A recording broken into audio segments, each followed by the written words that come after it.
Hello everyone, welcome back to the channel. In this video I'm going to create a very snap comparison review between these two platforms, which is DeleteMe and Aura. So let's quickly dive into it. Talking about DeleteMe is a strong choice if your main goal is wiping personal information from the internet.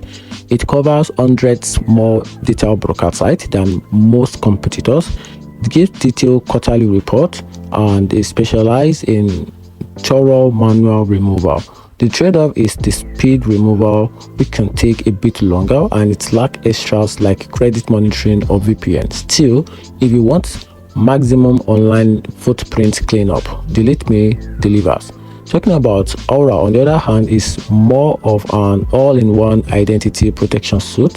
It includes automated data removal, credit monitoring, fraud alert, and even identity theft insurance, which make it great for those who want broader digital security. The downside is the removal. It removes your data from fewer brokers than DeleteMe, and it can feel pricey if you only care about privacy cleanup.